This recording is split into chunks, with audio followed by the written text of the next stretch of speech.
안녕하세요. 비커밍 맘스쿨 시청자 여러분, 랜선을 타고 여러분들의 집에 찾아가는 아주 특별한 선생님, 우리 집에 온 선생님입니다.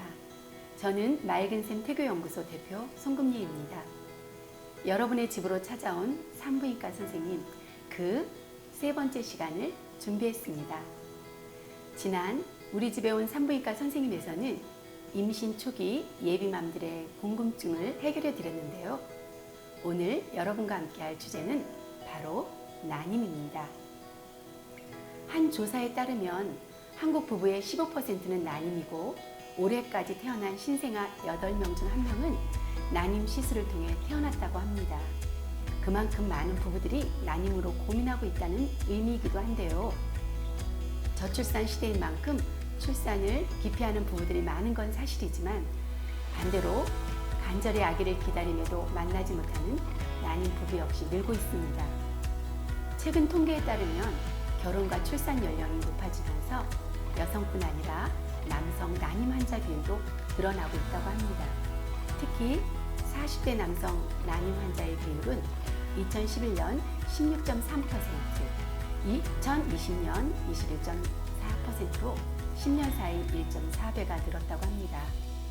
그런 만큼 오늘 방송에서는 남성 난임에 대해서도 다룰 예정이에요. 난임이라는 단어가 참 무거운데요. 그럼에도 정확한 정보 전달이 어느 때보다 중요한 주제인 만큼 오늘 난임에 대한 모든 것을 아주 알차게 알아보겠습니다. 오늘도 여러분의 궁금증을 해결해 주실 산부인과 선생님 장전호 원장님을 모셨습니다.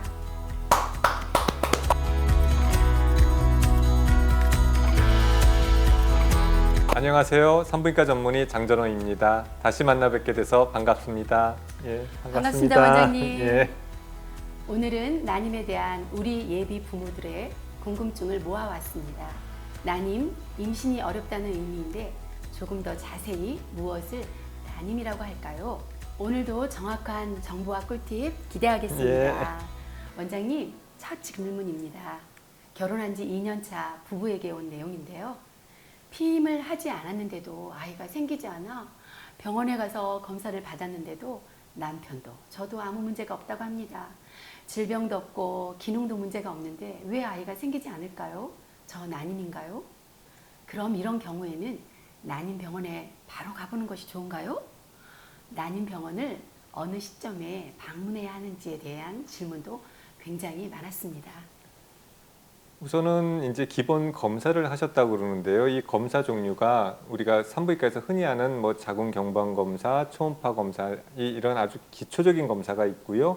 추가적인 피 검사가 있고 좀 더 정밀인 난임 검사가 있습니다. 그래서 본인들이 난임 검사까지는 시행을 안 했는데 기본 검사만 받고 나는 왜 이상이 없는데 아기가 안 생기나요? 이런 분들이 많은데요. 정확하게 어떤 검사를 했는지를 아셔야 되는데 아까 말씀드린 대로 요새 주말 부부가 많기는 하지만 그래도 1년이 넘도록 정상적인 부부관계를 했는데 1년이 넘도록 아기가 안 들어섰다 하면은 검사를 하시는 게 원칙입니다. 네. 그리고 또 한 가지, 요새 결혼을 늦게 하셔서 35 넘어서 결혼하시는 분도 많거든요. 그래서 내가 나이가 많아서 불안하다거나 아니면은 아기를 빨리 가지셔야 되는 분들도 있어요. 네. 그런 경우에는 꼭 1년 내지 1년 반을 기다렸다가 검사하는 게 아니라 먼저 난임 검사를 하고 혹시라도 이상이 있으면 거기에 대한 치료를 하는 거고요. 이상이 없으면 안심하고 1년 동안 적극적으로 노력하는 방법도 있습니다. 그리고 많은 예비맘 분들이요 궁금해하는 것 하나가 왜 생리를 시작하고 2일에서 5일째 난임병원에 오라고 하는지 그 이유를 궁금해하시는 분들이 많더라고요. 병원마다 좀 다른 것 같기도 한데 이 시기에 방문해야 하는 이유는 뭔가요? 그 기본 난임 검사에 꼭 들어가는 게 이제 여성 호르몬 검사가 들어가거든요. 여성 호르몬 검사가 들어가는데요. 여성 호르몬 검사는 생리 주기에 따라서 이렇게 올라갔다 내려갔다 변화가 있어요. 그래서 생리 주기와 상관없이 중간에 뽑게 되면 그게 해석이 안 됩니다. 해석이 안 되기 때문에 그 베이스가 되는 생리 기간 동안에 뽑는 거기 때문에요. 네. 보통은 기본이 생리 3일째. 그러니까 월요일 날 생리했다 그럼 다음 날 수요일 날 오시는 거고요. 금요일 날 생리를 시작했다 그럼 다음 날 일요일이기 때문에 그때는 하루 땡겨서 토요일이나 하루 늦춰서 월요일이나 그래서 하루 이틀의 오차는 있다 하더라도 기본적으로는 이제 생리 3일째 와서 피 검사를 하고 네. 또 생리가 끝나자마자 보통 나팔관 검사를 하거든요. 그래서 나팔관 검사 시기를 예약하기 위해서 첫 난임 검사를 생리 3일째부터 시작하고 있습니다. 그렇군요. 네. 좋은 답변 감사합니다. 오늘도 다양한 정보에 대한 진실 혹은 거짓을 밝혀보려고 합니다. 피임약을 장기 복용하면 임신이 어려울 수 있다. 진실 혹은 거짓? 예, 이것도 참 질문 많이 하시는데요. 네. 모든 약이 부작용이 있기 때문에 피임약도 부작용이 있을 수가 있어요. 혈전이 생긴다는 부작용이 있을 수가 있어서 피임약을 오래 안 먹는 거를 원하는 분들도 많긴 하지만 그래도 한국 사람에게는 피임약이 부작용이 그래도 많이 적은 편이에요. 비만이 네. 적기 때문에. 그런데 피임약은 피임 효과가 배란을 억제하는 거거든요. 그래서 네. 피임약을 중단하면 보통 2, 3개월 이내에 배란이 바로 돌아옵니다. 그래서 바로 임신을 할 수 있기 때문에 피임약을 오래 먹으면 임신이 안 된다는 거짓입니다. 거짓입니다. 네, 좋은 답변 감사합니다. 이제 다음 질문으로 넘어가 볼게요. 시험관 아기 시술을 고민 중인 부부입니다. 마흔이 가까운 나이라서 시험관 아기 시술에 대한 심신의 부담감이 크게 다가옵니다. 시험관 아기는 어떻게 진행되고 어떤 경우에 추천하는지 궁금합니다. 난임 극복을 위한 시술 중 하나인 시험관 아기에 대한 질문입니다. 원장님, 시험관 아기 시술에 대한 정보 부탁드려요.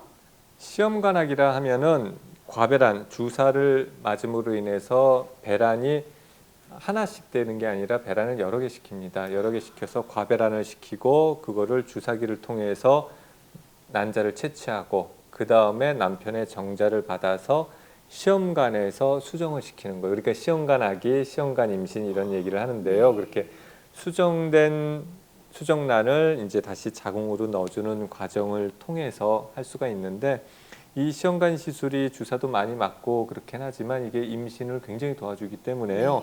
임신하기 힘드신 분들은 시험관하기를 통해서 임신하는 노력을, 물론 힘든 과정이지만 노력을 꼭 하시는 게 좋습니다. 네, 노력을 하시는 게 좋습니다. 비용에 대한 질문도 꽤 있었습니다. 최근 국가에서 난임 부부에 대한 다양한 지원을 하는 것으로 들었는데요. 시험관 아기 시술에 대해서도 지원을 받을 수 있나요? 꿀팁 알려주세요. 기준 중위소득 180% 이하 가족이라고 보통 그렇게 표현하는데 이렇게 하면 힘들어요. 그래서 올해 기준으로 봤을 땐 2인 가구 기준으로 556만 원 이하의 소득이면은 국가 지원을 받을 수가 있거든요. 국가 지원을 받아서 보통 이 차수에 따라서 조금 차이가 나고 나이에 따라서 차이가 나긴 하지만 시험관 아기의 경우는 한 차례 시행할 때 110만 원, 인공수정의 경우는 30만 원 지원이 돼요. 30만 원 지원이 되는데 조건이 건강보험에 가입되어야 되고요. 부부 중 두 사람 중 한 사람은 꼭 내국인이어야 돼요. 두 분이 다 외국인이면 지원이 안 됩니다. 그리고 예전에는 꼭 혼인 신고가 돼 있는 경우에만 지원이 됐는데 이제 이게 바뀌어가지고 사실혼 관계인 경우에도 지원을 받을 수가 있습니다. 물론 사실혼을 밝히기 위한 서류들이 많기는 하는데 관할 보건소에 가셔서 서류를 챙기시면요 지원을 받으실 수 있습니다. 네. 시험관 아기 시술에 대한 또 다른 질문이 있습니다. 난임 판정 후 시험관 아기를 시도 중입니다. 벌써 3번째 실패를 겪었는데 몸과 마음이 너무 지친 상태예요. 더 이상 못할 것 같은데 아기에 대한 마음은 너무 간절합니다.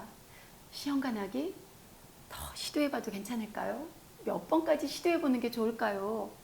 시험관 아기 시술을 받는데 실패가 이어지는 상황이에요. 몇 번까지 가능하다 혹은 언제까지 시도해 보아야 한다에 대한 기준이 있나요, 원장님?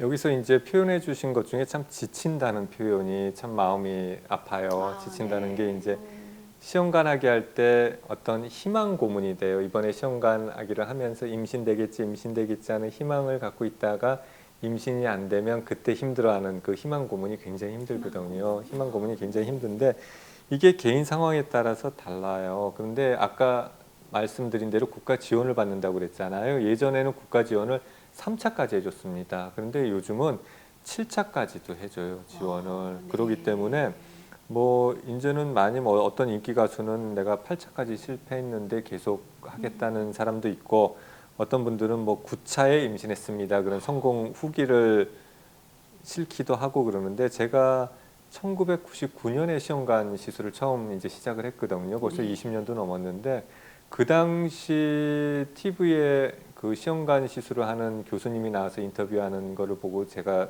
많이 공감을 했는데 그 당시만 해도 불임은 그때는 불임이라는 표현이 썼죠. 불임은 암보다 무섭다 그러는 거예요. 왜냐하면 아이를 못 갖는 거는 평생 한이 남기 때문에 암보다 무섭다 그랬을 때 그때는 굉장히 공감을 가졌는데 요즘은 옛날처럼 이 핏줄에 대한 개념도 많이 약해졌고 딩크족이라고 그래서 아이를 안 네. 갖는 가족들도 많잖아요. 그러기 때문에 꼭 원칙은 없어요. 그렇지만은 중요한 거는 아쉬움이 안 남게 해야 됩니다. 내가 더 노력할 걸 하는 아쉬움이 안 남게 자기의 형편에 맞게 시험관 시술을 하셔야 되고요. 그리고 요새는 입양도 많이 하시기 때문에 네. 입양의 방법도 있습니다. 그렇기 때문에 자기의 아이를 가질 수 있는 방법은 여러 가지가 있고요. 꼭 몇 차까지 해야 된다 그런 원칙은 없습니다. 아, 그렇군요. 아쉬움이 없게 형편에 맞게. 예. 그렇죠? 네. 시험관 아기 시술에 대한 혼란스러운 정보들도 참 많은 것 같아요. 진실 혹은 거짓 답변이 궁금합니다. 시험관 아기 시술은 기형아 출산 확률이 높다. 진실 혹은 거짓. 예, 이것은 거짓입니다. 이제 시험관 시술도 역사가 오래돼 가지고 이제는 거기에 대한 거부감도 많이 없어졌고요. 최초의 시험관 아이는 1978년도에 태어났어요. 이렇게 태어난 시험관 아기로 태어난 여성분이 2006년도에 본인이 또 남자아이를 임신해서 자연분만을 성공을 했습니다. 그리고 우리나라도 서울대에서 1985년도에 첫 시험관 아이가 태어났는데 이때 태어난 여자분이 마찬가지로 2019년도에 딸 자연 임신을 분만했어요. 네. 그렇기 때문에 시험관 아이로 태어나신 분들이 건강하게 자라나서 이미 또 건강하게 아이를 낳는다는 게 증명이 됐기 때문에 네. 시험관 아기를 통한 아이가 뭐 약하달지 기형아가 난달지 이런 건 아니니까는 이거는 걱정 안 하셔도 됩니다. 네, 걱정 안 하셔도 됩니다. 시험관 아기로 태어나는 아기는 아들일 확률이 높다. 진실 혹은 거짓.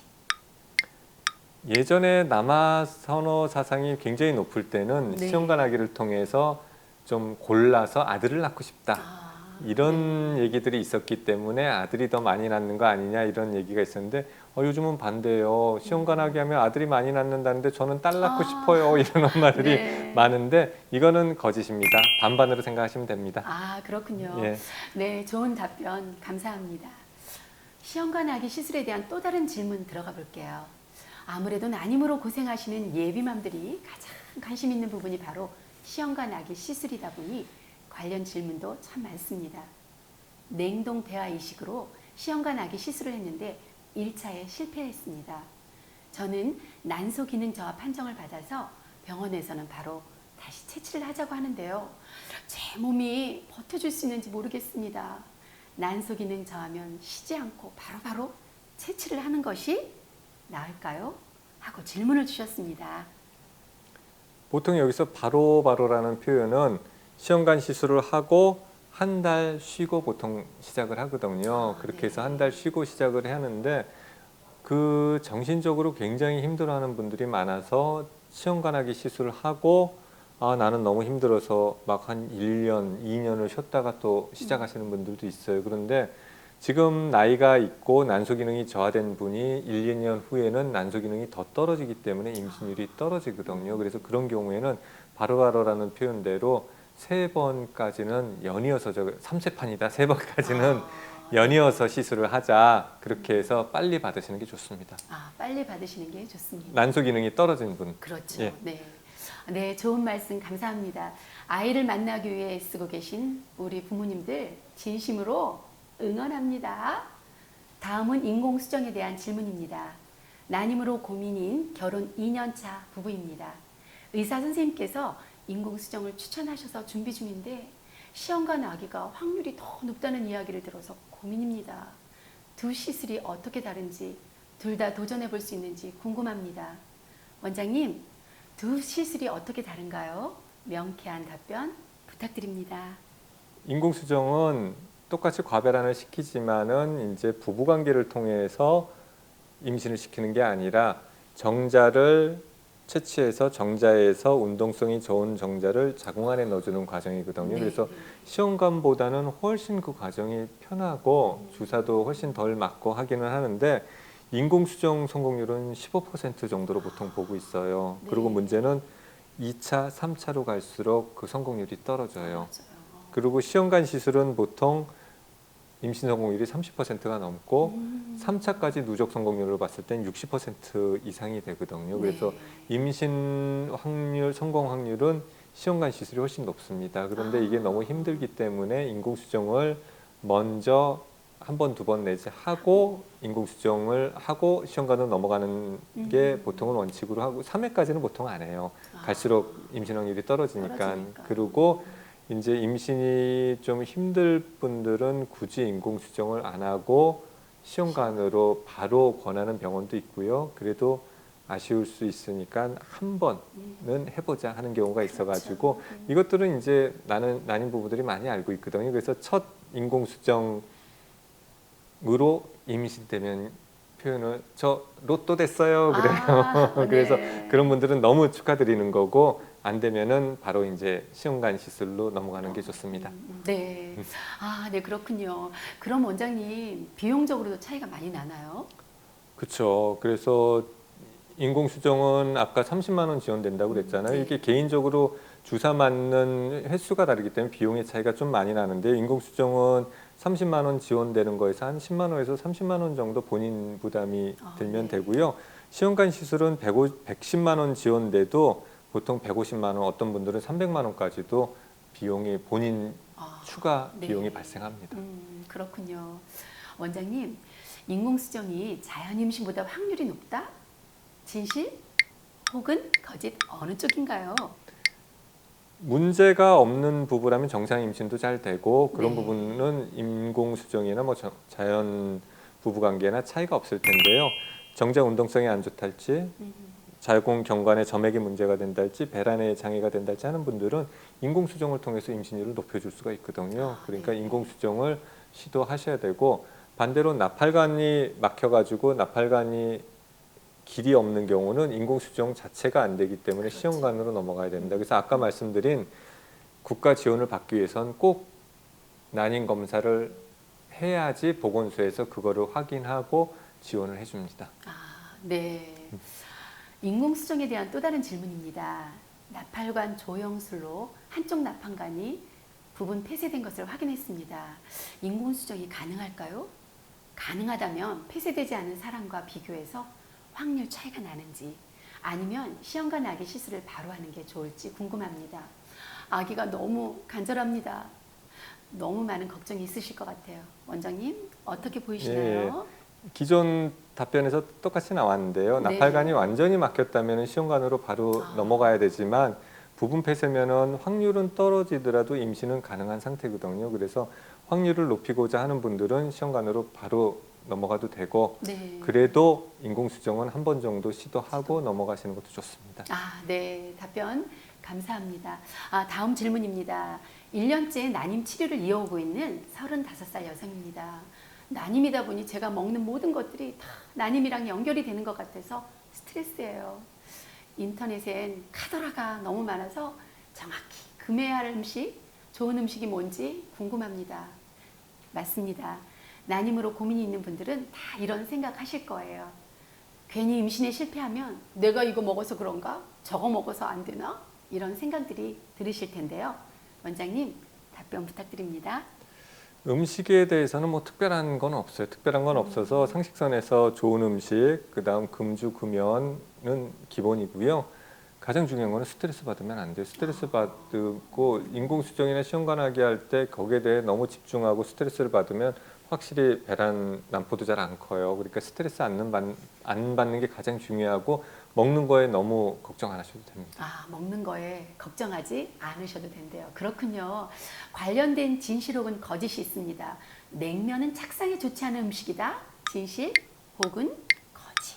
역시 거짓입니다. 거짓입니다. 예. 네.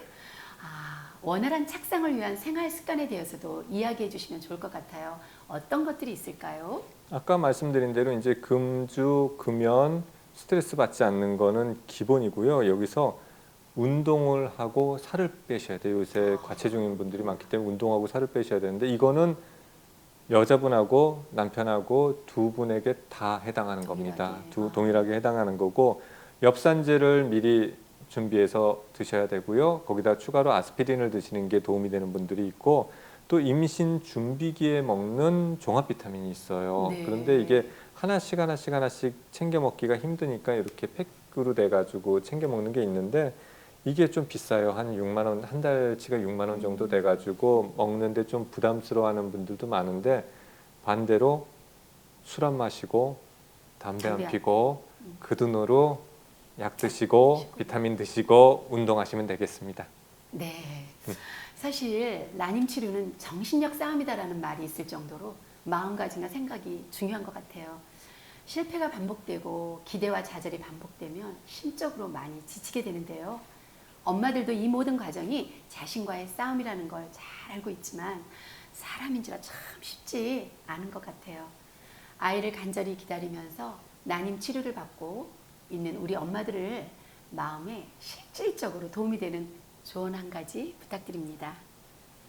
그 연예인 분들이 이제 공인이라는 표현을 많이 쓰잖아요. 네. 실질적으로 그들은 공무원이 아니기 때문에 공인은 아니지만 많은 사람들에게 영향을 끼친다는 건데 그중 선한 영향도 많이 끼치는데 자기가 시험관을 통해서 아이를 가졌다 밝히는 분들도 많이 늘어나면서 시험관에 대한 거부감도 많이 사라졌잖아요. 또 주변에 그렇죠. 보면은 또 시험관 하는 분들도 많고 그러니까는 가장 좋은 거는 자기가 시험관 시술을 하는 거가 이제 흠이 되는 세상이 아니니까 오픈하고 주변 사람들의 도움을 받고 기도 부탁하고 공감을 받고 힘을 받는 게 가장 좋습니다. 그 중보 기도를 한 팀과 중보 기도를 안 한 팀을 놓고 시험관 임신 성공률을 비교했을 때 중보 기도를 한 팀이 임신 성공률이 훨씬 높다는 논문도 있거든요. 물론 이게 그 논문 디자인에 조금 문제가 있어서 많이 인용은 안 되는데 그런 보고들은 많아요. 중보 기도를 한 팀이 임신이 잘 된다 하는 거는 그만큼 정신적으로 정서적으로 도움을 받는다는 거니까 주변 사람들한테 오픈하고 기도 부탁하고 임신하시면 좋겠습니다. 아, 네. 마지막 질문인데요, 원장님. 1년째 아이가 찾아오지 않아 걱정인 부부입니다. 난임 검사를 받아보려고 하는데 처음부터 남편도 같이 가서 함께 검사를 받는 게 좋을까요?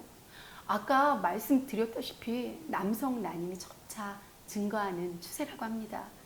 원장님, 당연히 함께 검사를 받아보는 게 좋겠죠? 예, 난임 기본 검사에 여자분은 아까 얘기했던 대로 생리 3일째 시작해서 나팔관 검사 생리 끝나고 이렇게 단계로 가는데요. 생리 주기에 따라서 여러 번 와야 되지만 남성분은 딱 한 번만 오면 됩니다. 딱 한 번만 오면 되는데 그 전날 술 마시거나 술 마시면은 확실히 다음날 정자 운동성이 확 떨어져요. 그러니까 그 전날 술을 마셨거나 약을 먹었거나 뭐 컨디션이 나쁜 날을 피해서 더 좋기는 3일에서 5일 전에 부부 관계를 한번 하고 그다음 오시는 게 좋아요.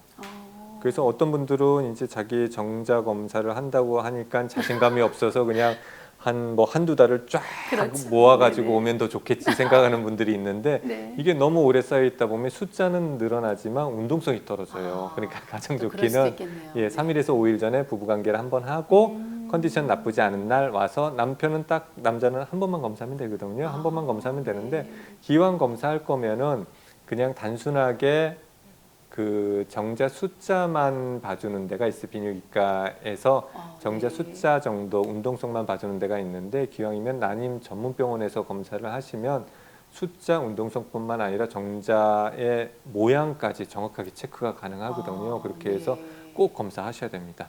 아, 그렇군요. 임신은 남녀가 함께 하는 것인 만큼 남성들의 임신 준비도 굉장히 중요하다고 알고 있습니다. 처음에 말씀드렸다시피 최근 남성 난임률이 굉장히 높아졌어요. 혹시 남성 난임을 예방할 수 있는 방법도 있을까요, 원장님? 진짜 남성 난임도 참 많이 늘었어요. 그래서 요새는 WHO에서 정상 정액 검사를 했을 때 정자 수가 밀리리터당 1,500만만 넘으면 정상이라고 그러거든요. 그런데 제가 학생일 때가 벌써 35년 전인데 제가 의대생일 때는 정상 정자 수가 4천만 이상이었어요. 그게 4천만에서 1,500만 이상만 돼도 정상이라고 지금 하고 있거든요. 그래서 일부 서양 쪽에서 이제 서양인들을 대상으로 한 건데 그 사람들을 40년 동안 검사를 했더니 40년 동안 정자수가 60%가 감소했다고 그래요. 아. 그러니까 4천만에서 1,500만으로 된 게 진짜 딱 60%가 60% 감소한 거거든요. 그렇죠. 그만큼 지금 정자수가 줄고 있기 때문에 똑같이 금주, 금연, 스트레스 받지 말고 운동하고 살 빼는 거는 기본이고요. 또 한 가지 고환이 과열되는 게 안 좋습니다. 고환이 그렇기 때문에 팬티도 좀 헐렁한 게 좋고요.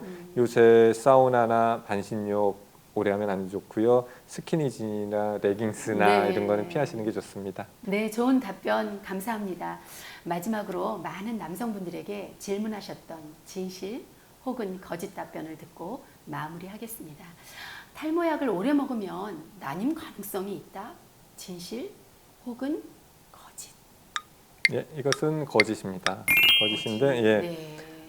탈모약의 부작용으로 성욕이 감소하고 정액양이 정자수가 아니고요. 정자의 수나 운동성은 관련이 없는데 정액의 양이 좀 감소하는 경향이 있어요. 그래서 성욕이 감소하기 때문에 부부관계 횟수가 줄고 그것 때문에 임신이 안 되는 간접적인 영향은 있을 수는 있으나 이게 난임을 일으키지는 않습니다. 그리고 물론 태아도 영향은 없어요. 그렇지만 임신 준비기 때 이런 문제로 남성분들이 이제 탈모약을 끊는 분들이 많고요. 여성의 경우는 다릅니다. 여성이 만일 탈모약을 드셨을 때는 꼭 6개월 이상 임신을 하지만 6개월이 지난 이후에 임신을 시도하셔야 됩니다. 탈모약을 먹는 중간에는 임신을 하시면 안 돼요. 또 여성과 남성이 많이 다르네요. 예. 그렇죠. 네. 여러분 오늘도 유익하셨나요? 여러분의 집으로 찾아간 산부인과 선생님 장전우 원장님과 함께한 즐거운 시간이었습니다. 원장님 혹시 마지막으로 전국의 모든 난임 부부들에게 꼭 하고 싶으신 말씀이 있으시다고 하셨죠? 이런 저출산 시대에 임신을 하기 위해서 노력하는 분들이 진짜 애국자일 뿐만 아니라 가정적으로도 이제 큰 축복이에요. 큰 축복이고 성경에 보면은 이제 아브라함이 이삭을 가질 때도 힘들었고요. 이삭이 이제 야곱을 가질 때도 힘들었고 뭐 사무엘이나 삼손이나 뭐 한나의 기도 유명하잖아요. 그렇게 해서 아이를 갖기 힘든 부모의 얘기가 굉장히 많이 나와요. 네, 그거는 맞습니다. 제가 임신하기 힘들어하는 부부들한테 꼭 얘기하는 게 생각지도 않게 뭐 아기가 들어섰네 이런 것보다는 차라리 힘들지만 주변의 중보기도 많이 노력하고 기도로서 준비하고 마음의 준비를 했을 때 아이가 훨씬 더 소중하고 아이를 훨씬 더 잘 키울 수 있고 반면에 생각지도 않게 아기가 들어섰네 하신 분들은 지금부터라도 경각심을 가지고 기도로 준비하라고 네. 이 얘기를 많이 하거든요. 그때 위로를 많이 갔는데 그만큼 기도 오래 하고 태어난 아이가 확실히 달라요. 그러니까 포기하지 마시고 단 기도만 하지 마시고 네. 의학적인 도움도 받으시고 그렇게 해서 아기를 꼭 가지시기 바랍니다. 원장님, 다음 우리 집에 온 선생님의 주제는 무엇일까요? 다음에는 많은 예비맘들이 궁금해하시는 산정 검사에 대해서 이야기를 해보겠습니다. 네. 다음 우리 집에 온 선생님에서는 산정 검사의 모든 것이라는 주제로 여러분을 찾아뵙겠습니다. 아기를 기다리는 모든 예비 엄마, 아빠들 응원합니다. 지금까지 우리 집에 온 산부인과 선생님의 송금예 교수 장전호 원장이었습니다.